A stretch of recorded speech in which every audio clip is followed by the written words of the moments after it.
Para entender toda la actualidad económica un poquito mejor, tenemos con nosotros también a Javier Cremades, el secretario general de la Asociación Española de Accionistas. Javier, buenos días. Buenos días. Bueno, hoy hablábamos un día clave para Europa. La pregunta que nos hacíamos en esta mesa es si las palabras de Draghi se van a concretar en hechos, pero también surge pues otra cuestión. ¿Hasta qué punto Draghi va a tener margen? Porque Alemania también pone sus condiciones.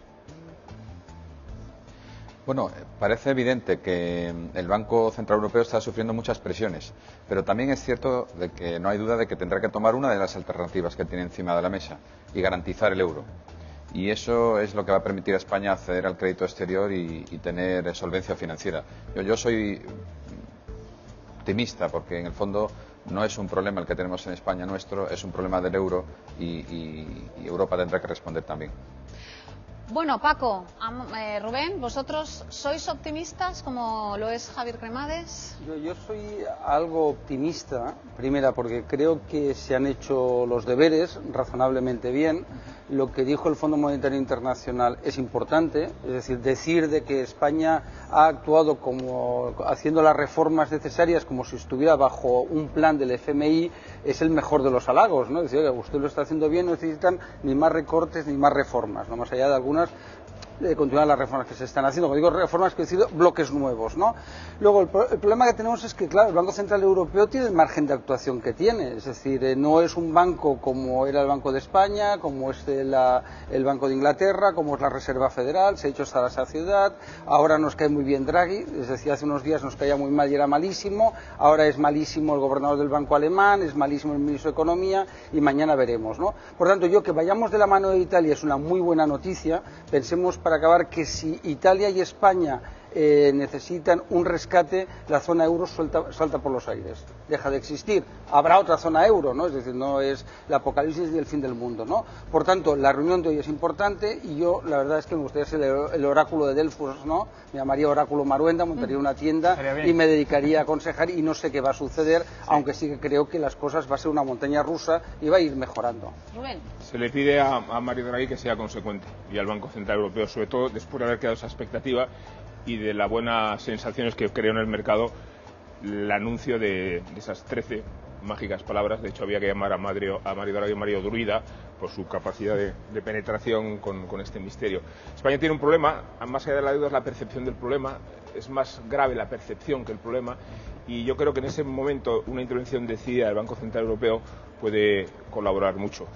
Especialmente si se tiene en cuenta que las objeciones últimas que ha hecho el gobernador del Bundesbank no forman parte del contexto actual. O sea, ayer trascendió que Alemania, a través del Bundesbank, no era partidaria de este tipo de ayuda ni de rescate, llamémoslo así, pero son declaraciones que se hicieron el 29 de junio y que se han traído a colación ahora, por tanto son anteriores a las declaraciones de Mario Draghi. Es necesario, esto se lo voy a preguntar a Javier de nuevo, ¿sería suficiente un anuncio de compra de deuda inminente o también simplemente con tener un anuncio creíble de una intervención a medio plazo ya eso relajaría los mercados, Javier? Bueno, lo que sí estamos viendo es que los mercados internacionales financieros son mercados de información y por lo tanto la sensibilidad, casi la hipersensibilidad ante cualquier compromiso, declaración, manifestación de voluntad de un dirigente capaz de tomar decisiones, como es el caso de Draghi, yo creo que es importante porque indica en el fondo una voluntad política. En ese sentido, yo vuelvo a subrayar. El problema no es que Draghi nos ayude, el problema es que Europa debe rescatarse a sí misma y que el problema que tenemos en España forma parte del problema de la eurozona y por lo tanto soy optimista en que vamos a poner todo nuestro talento, todo nuestro empeño para impedir que España se quede sin financiación exterior.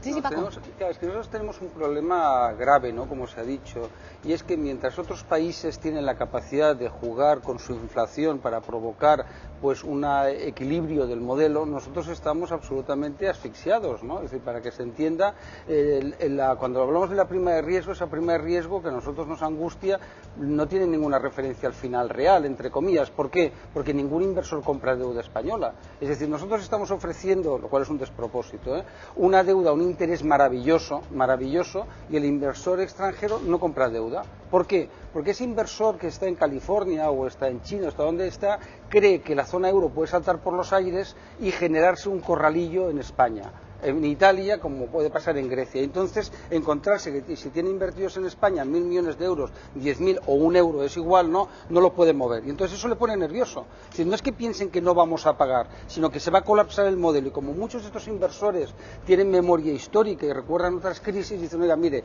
yo saco mi dinero, lo retiro, ¿no? Pero ¿qué quiere el inversor? Es decir, que el inversor quiere rentabilidad, que mejor rentabilidad que un bono español en estos momentos. ¿Y por qué no lo compra? Por lo que estoy explicando. Pues sí, la paradoja es que en Alemania se subastó ayer al 0,6 y en España se subasta al 6. Y ya no solo es el problema de la actitud de los inversores, sino es la fuga del dinero de la propia España, que se atiene precisamente a ese temor del corralito.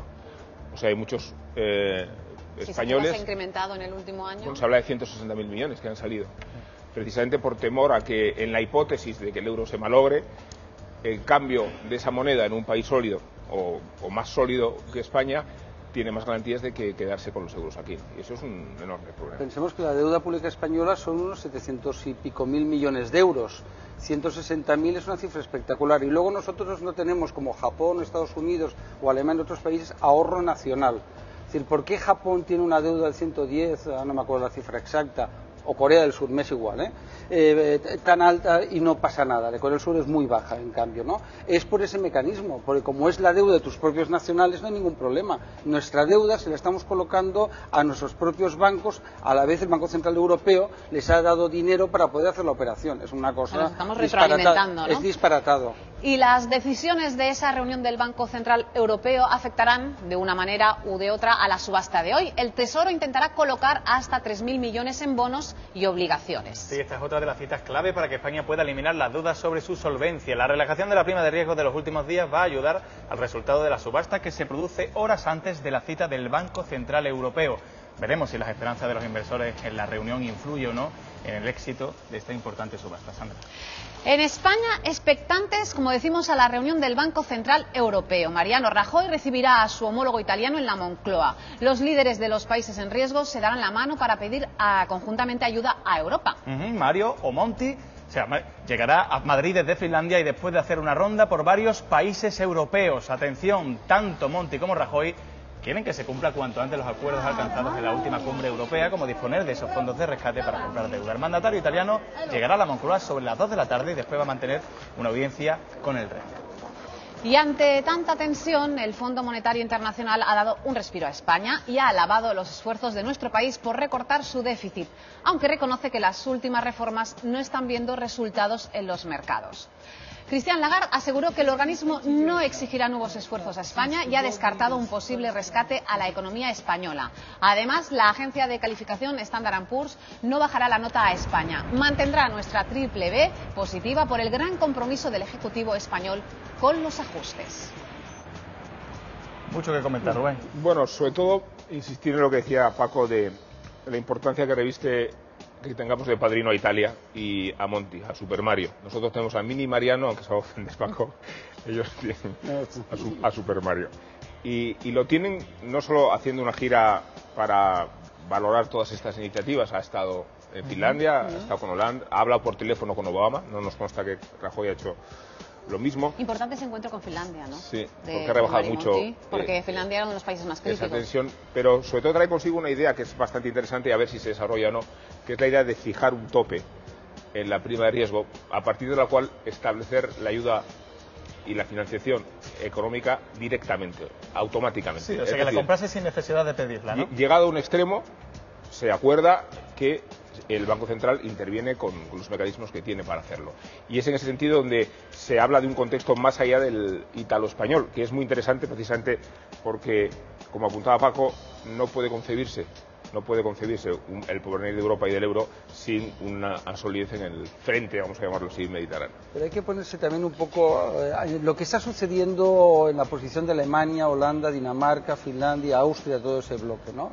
ellos tienen una enorme inquietud de que si se dejan, no sé, 100.000 millones, dentro de unos meses sean 200.000 y de otros meses 300.000. Es decir, cuando se habla de las reformas y de los recortes que van cogidos de la mano, no es un capricho de la pérfida Angela Merkel, del malvado ministro de Economía, de los austríacos finlandeses, sino que dicen, oiga, dígame usted qué horizonte. Es como si tú tienes que hacer una inversión o hay un agujero en una empresa y dices, oiga, dígame el horizonte. No puede ser un agujero negro donde el dinero vaya cayendo, ¿no?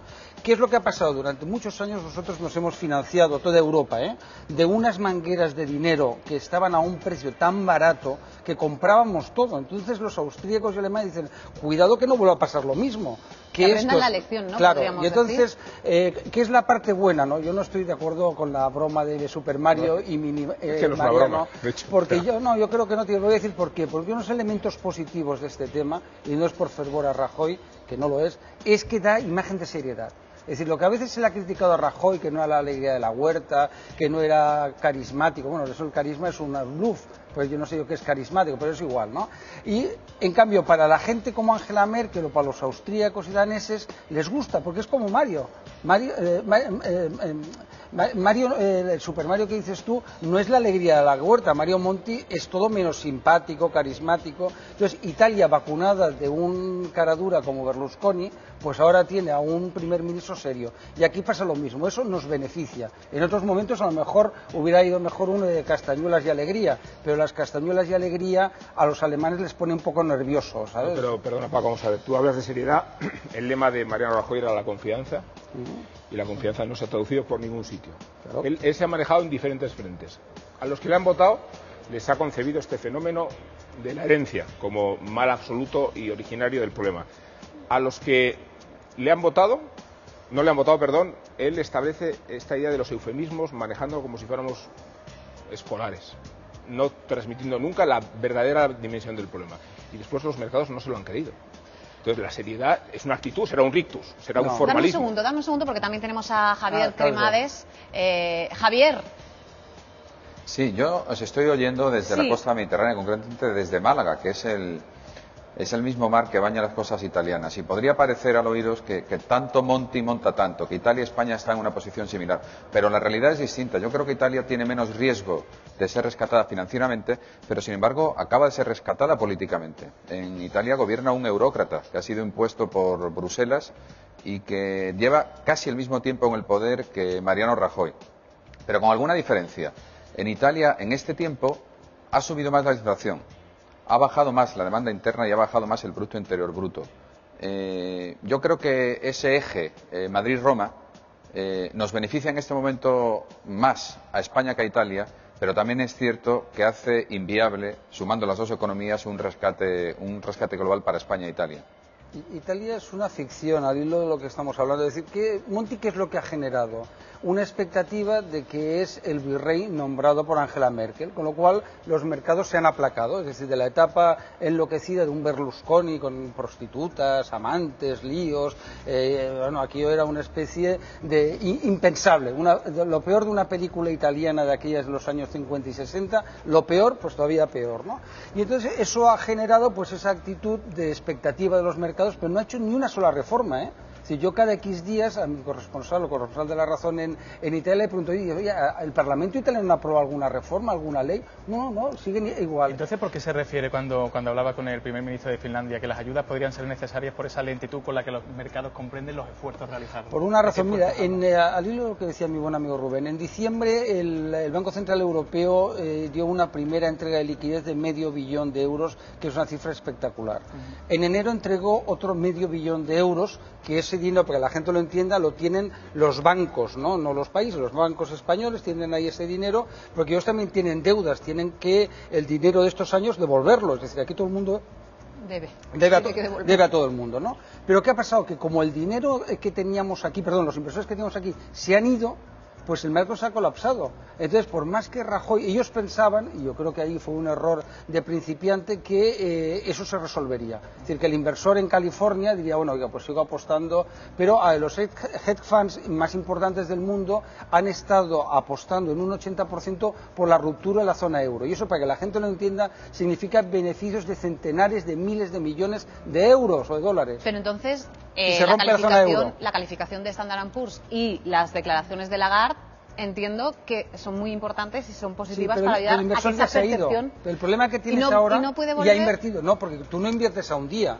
para que la gente lo entienda. Yo sí tengo, que no tengo desgraciadamente, 100.000 millones de euros, estos fondos americanos o chinos, tú los inviertes, los trasladas y inviertes en otra cosa, y hasta que no hay el vencimiento de esa inversión, tú no vas jugando, haces inversiones a corto, medio y largo plazo. Hay fondos que invierten, por ejemplo, en comprando edificios, y otra parte le invierten en deuda soberana, que se llama, y otra en acciones en bolsa. Pero a lo mejor podemos evitar que se vayan los que quedan, ¿no? Claro, y eso eso es lo que hace Estados Unidos y el Reino Unido. Cuando tienen el mismo problema, lo que hace la Reserva Federal Americana, da la orden de emitir $1 billón.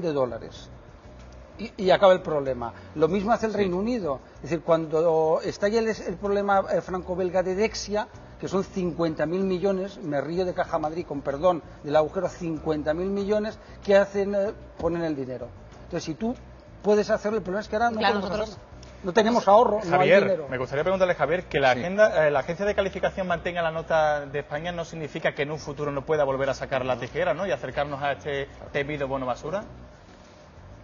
Bueno, efectivamente, yo creo que estamos siendo examinados en un mercado global que, por cierto, se rige por una lógica muy racional. Los inversores españoles son los mismos que los californianos o los australianos en cuanto a su lógica de inversión. Es que esperan que su dinero crezca y que, sobre todo, no se pierda. Y en ese sentido sí conviene recordar, retomando ese tema de Italia-España, que en este momento Monti es una persona bien vista en los organismos internacionales y es uno de los suyos en el fondo. Es, como decía antes, un eurócrata que tiene buena prensa en Bruselas. Yo creo que tenemos que caminar en esa dirección.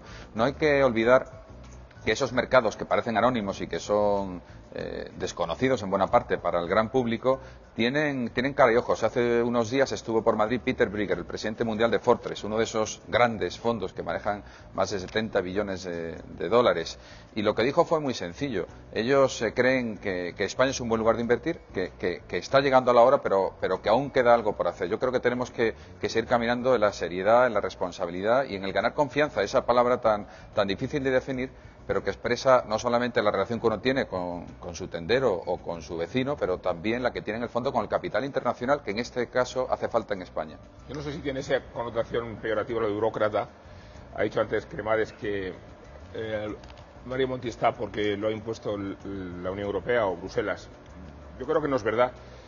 Parece ser que Monti no fuera un primer ministro legítimo cuando lo es, entre otras razones porque ha sido nombrado en el Parlamento y porque también se olvida que en la trayectoria política italiana, el promedio de un gobierno eran 9 meses o 10, y que ha habido 40 gobiernos desde la posguerra en adelante, y que ha habido muchísimos gobiernos, no solo este, que han emanado de la decisión del Parlamento en diferentes crisis de gobierno.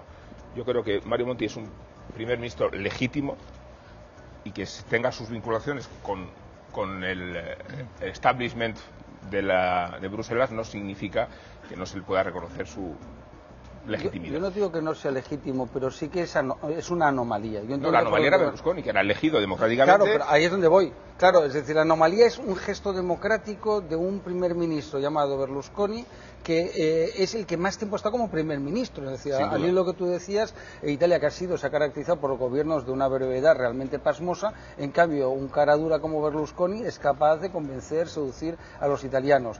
Yo creo que el problema que tiene Mario Monti es precisamente la inestabilidad parlamentaria, que puede estallar en cualquier momento. Nadie tiene la certeza de que un Berlusconi diga, oiga, se ha acabado, ya no le apoyo, y cae el gobierno. No hay ningún síntoma sobre el liderazgo. Es que no hay liderazgo, por eso. Vamos es que no hay claro que hay liderazgo, más que nunca, ¿no? Este debate sobre Monti, porque creo que nosotros tenemos suficiente con lo nuestro, vale. Porque vamos a centrarnos ahora en el tema de las comunidades autónomas, porque durante los últimos días el nuevo objetivo de déficit para las comunidades sigue siendo el principal eje de fricción entre autonomías.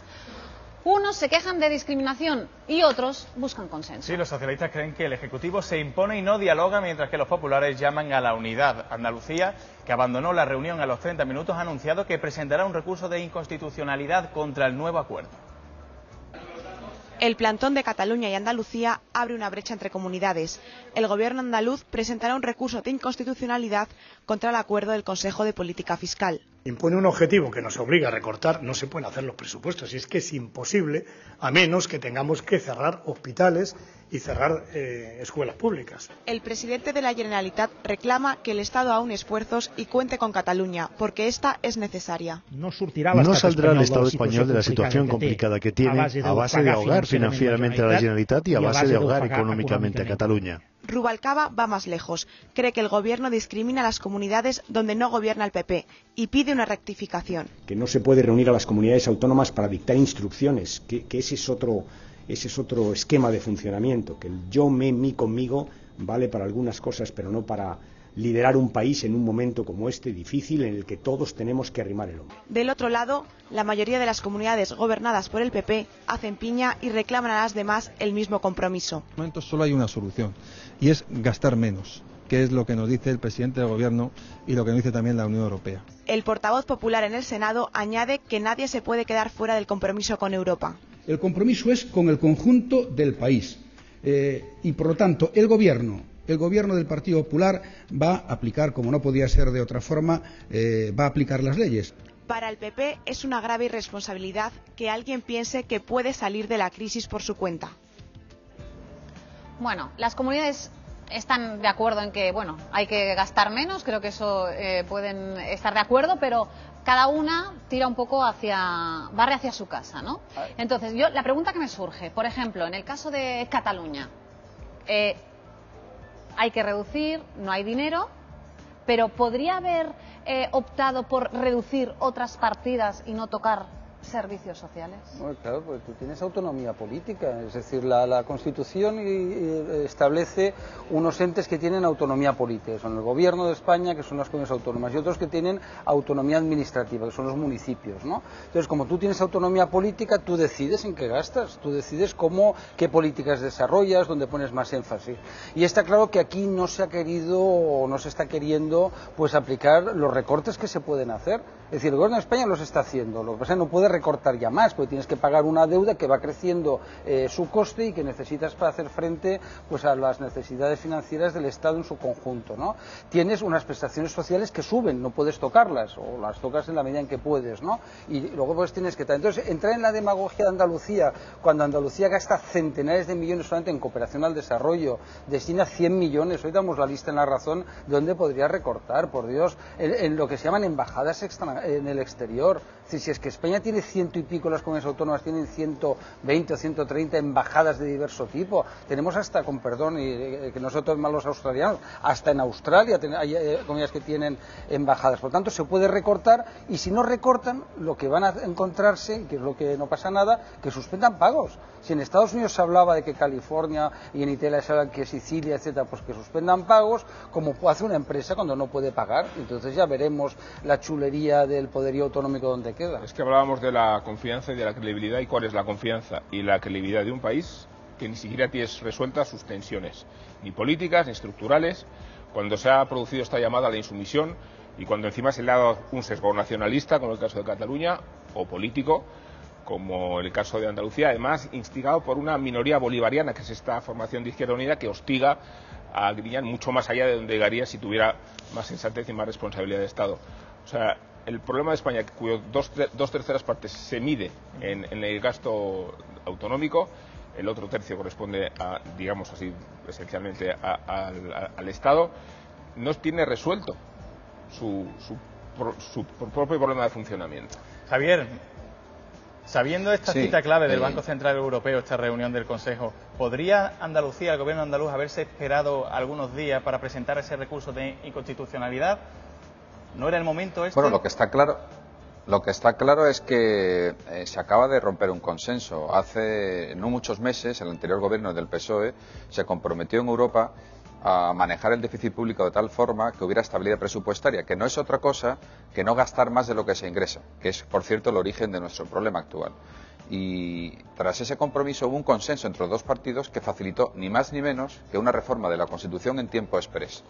Es evidente que en este momento no parece que haya voluntad política de unidad, lo cual es un disparate y un desastre, porque desde fuera a España se le ve, igual que nosotros vemos a Alemania, a Italia, incluso a Bélgica, es como una unidad, como un todo. Ninguna familia, ninguna empresa puede presentarse hacia terceros con disensiones internas, y si lo hace, pues tiene grave riesgo. Lo que yo creo que es importante es que todos sepamos que en un momento como este, que es casi de emergencia, nacional, yo diría que internacional, pero en todo caso en España la tenemos, es fundamental estar unidos. Y yo creo que si no lo hacemos por las buenas, lo haremos por las malas, en el sentido de que no solamente el artículo 2 de la Constitución, que habla de principios generales, entre ellos la solidaridad, sino que hay mecanismos en la Constitución para obligar a aquellas comunidades autónomas que no estén dispuestas a aceptar lo que sería el interés nacional, el interés en Alemania sería federal, en este caso el interés nacional, pues puedan ser obligadas a ellos. Yo creo que no tiene ningún sentido que España ahora, que había conseguido algo muy importante, es estar unida frente al resto de los socios europeos, empieza a desunirse. Luego, además, este problema, esta llamada que ha hecho Rubalcaba y ha hecho Griñán, que es muy preocupante, como si Mariano Rajoy hubiera venido a cerrar colegios y hospitales. 2.000 colegios y 19 hospitales. Ya, pero es un ejercicio enorme de demagogia, porque, como decía Paco, todos conocemos hasta qué extremo la situación de Cataluña ha resultado de la política convergente, sobre todo durante muchísimos años. Y en el caso de Andalucía es que hay un Estado burocrático soviético con gastos desproporcionados en fundaciones, en políticos, en cargos mencionados a dedo. Es una desmesura que no se puede resolver solo desde la forma en que el Estado central plantea. Que tienen una de las cuentas más saneadas. No, pero bueno, mira, ellos pero hay datos en La Razón que son mira, oye, un dato ¿no? objetivo, ¿no?, que publicamos en La Razón. Presupuesto andaluz de 2012, del año actual, 32.000 millones. Presupuesto andaluz del 2009, 29.000 millones. Si se aplicaran los recortes que pide el gobierno, serían 29.000 millones. Y que yo sepa, en el 2009 no se cerró ningún hospital, ningún colegio, los servicios públicos andaluces. ¿Qué ha pasado? ¿Por qué crece tanto el gasto público? Es lo que hay que plantearse. Entonces tienen que recortar. Y damos una lista, que yo animo a leerla, ¿no? Pues ayudas a los sindicatos, 100 millones de euros. 100 millones de euros. Ayudas a cooperación. Yo me pregunto para qué hay que hacer pues programas para ayudar a la salud reproductiva en no sé qué países de África o de... Es decir, eso Andalucía, si Andalucía se dedica a eso. Las embajadas exteriores se gastan 14 millones de euros. Es que si la gente miramos con sentido común, ¿no?, ya al margen de partidismos, ¿no?, lo que gastan las comunidades autónomas, te caes al suelo del susto. Oiga, ¿no hay embajadas españolas? Oiga, pues ponga usted un cuartito que ponga oficina de Andalucía, pues tome un cuartito. Cuartito, que decir, no el cuarto trastero, ¿no? Ya se me entiende que no es una ironía, ¿no? Es decir, una cosa, oiga, ¿para qué quiere usted tener tantos, por ejemplo, asesores? Es decir, si tú tienes un servicio jurídico, ¿por qué hay que tener servicios jurídicos paralelos? Yo pongo siempre un ejemplo para acabar. Ayuntamientos.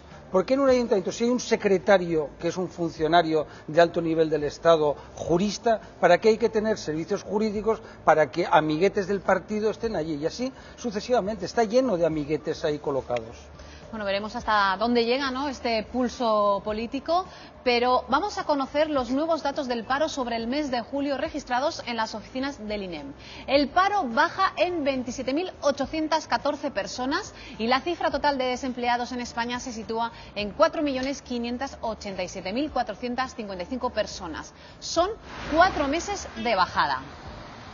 Y a pesar de estos buenos datos, España sigue siendo el país con mayor desempleo de Europa, pero somos uno de los países con mejor mano de obra cualificada. Eso quiere decir que tenemos los jóvenes mejor preparados, los más listos, los mejor formados. Sí, y así lo confirma un estudio realizado por un instituto de negocios suizo. El IMD coloca a España en el 13º puesto de 59 y es el 6º país europeo con población mejor cualificada. Estados Unidos, por ejemplo, ocupa el lugar 18º y Alemania el número 47. Sin embargo, la fuga de cerebros está a la orden del día. La generación más preparada de España se está yendo fuera para poder trabajar.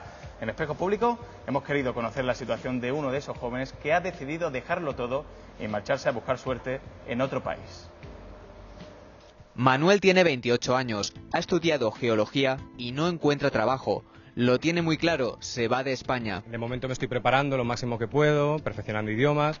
Y dentro de poco, pues espero en unos meses, pues irme fuera. Su objetivo es Noruega. Allí precisan ingenieros españoles. Pero lo primero es aprender el idioma. Perfeccionando el inglés, que ya tenía, y mirando otros idiomas, como por ejemplo el noruego, que he visto una vía pues bastante buena para irme para allá. Pero eso no es todo. Para irse hay que ahorrar. Hay que pensar siempre en vuelos, en alojamiento allí.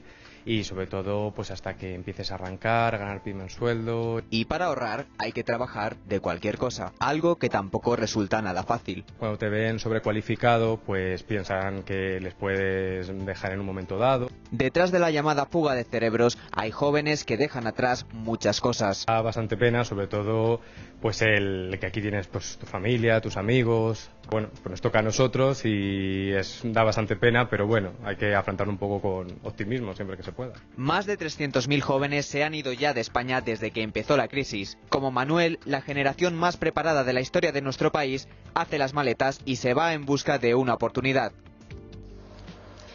Javier, ¿qué valoración haces de estos datos del paro? Esta bajada este mes de julio, ¿entra dentro de lo previsible o es una buena noticia? Bueno, resulta, yo creo que hay algo evidente, y es que cuanto mayor está formada la gente, menos posibilidades tienen de oportunidades de trabajo en su país, pues más se ven forzados a salir fuera. Pero eso puede tener un efecto positivo, y es que la inmigración española ha sido siempre de ida y vuelta. Y esas personas que acabarán volviendo a España, pero lo harán con una nueva experiencia, con una experiencia internacional que seguro que multiplicará su talento y que nos ayudará también a ser más competitivos.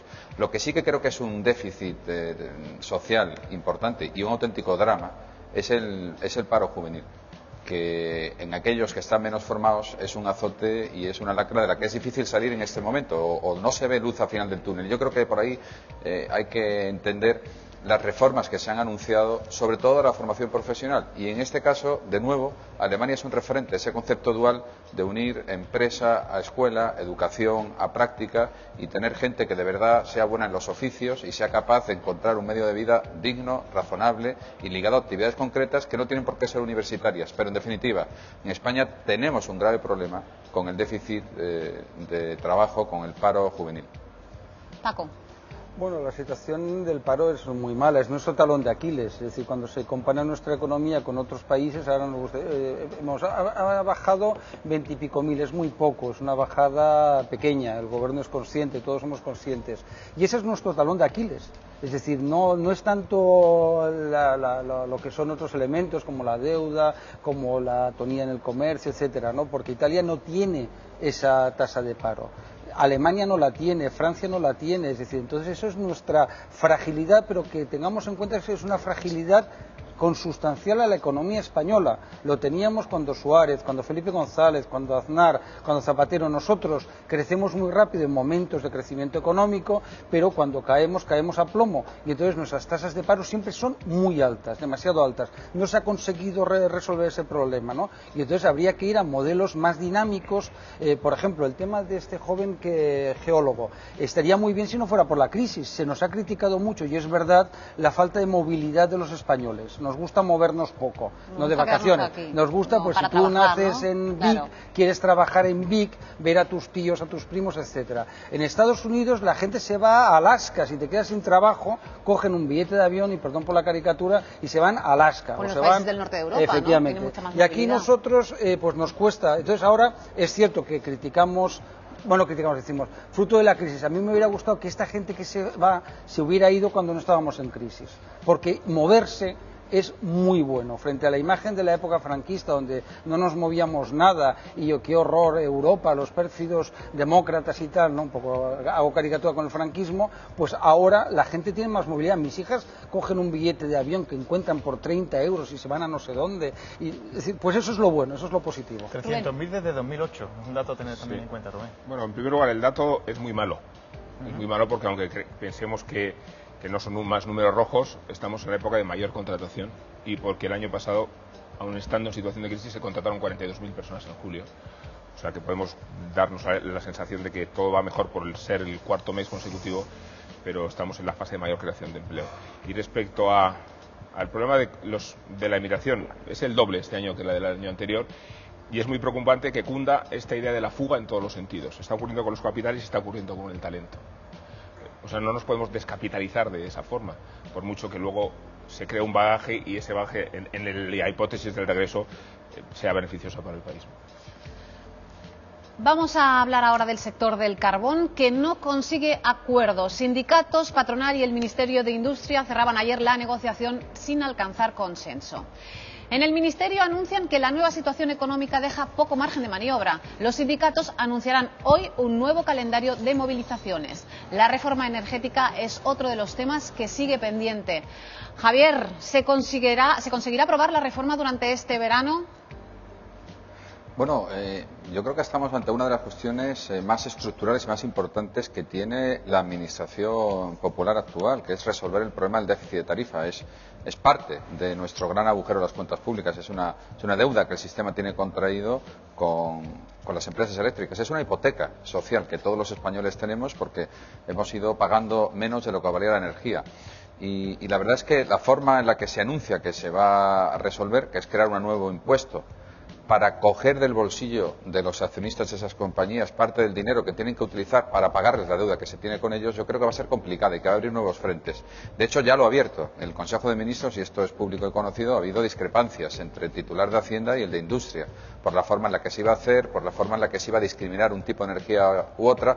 Yo creo que este es un debate difícil de trasladar a los ciudadanos, pero de enorme importancia, porque estamos hablando de cómo vamos a financiar nuestra energía, y eso tiene mucho que ver no solo con nuestras cuentas públicas, sino también con nuestra competitividad. Me parece que el Gobierno tiene voluntad de hacerlo cuanto antes. Yo creo que ese es el encargo más importante que Rajoy le dio al actual ministro de Industria, al ministro Soria, que es un ministro serio, competente y que está tratando de acertar, pero a mí la línea que están apuntando de crear nuevos impuestos, de gravar más la energía y de hacerlo además de una manera discriminada y discriminatoria para resolver el problema del déficit, me parece que va a ser un parche y que va a abrir nuevos frentes jurídicos. Tampoco eso nos beneficia ni nos interesa en este momento. Bueno, pues veremos cómo evoluciona, si se aprueba esta reforma antes del verano o no. Javier, gracias. Muchas gracias. Paco Maruenda, muchas gracias. Rubén Amón, un placer como siempre. Gracias. Tenemos que hablarles ahora, nos tenemos que ir hasta Guadalajara, donde un incendio forestal ha arrasado ya 2.000 hectáreas en el Parque Natural del Alto Tajo. Una vez más, los incendios arrasan nuestros bosques, Roberto. Efectivamente, y además parece que de momento todavía no está controlado. 2 localidades fueron evacuadas la pasada noche. Juan Luis Tena, buenos días de nuevo. ¿Cómo se encuentran esos vecinos? Buenos días de nuevo, compañeros. Tenemos que decir que los vecinos del municipio de Chequilla han vuelto a sus casas esta pasada madrugada, pero tenemos una última hora que daros. Están los accesos cortados a los municipios de Checa, Chequilla y Orea. Los vecinos ni pueden salir ni los demás podemos entrar en estos pueblos porque al final se están cumpliendo esos presagios que avanzaban a primera hora de la mañana los efectivos. Está subiendo la temperatura en la zona y sigue soplando viento, lo cual empeora la situación y dificulta mucho las tareas de extinción de este fuego que, como tú decías, Roberto, aún no está controlado. Tenemos que apuntar también que han ardido casi 2.000 hectáreas, como decíais, y es una zona de orografía complicada. Es una zona también, esa del Alto Tajo, de alto valor ecológico y que ya sufrió las consecuencias de un gravísimo incendio en el año 2005. Murieron 11 personas y quedaron totalmente devastadas un total de 13.000 hectáreas. Nosotros hemos hablado a primera hora de la mañana con uno de los vecinos del municipio de Chequilla que ha estado ayudando durante toda esta madrugada en las tareas de extinción. Esto fue lo que nos contó.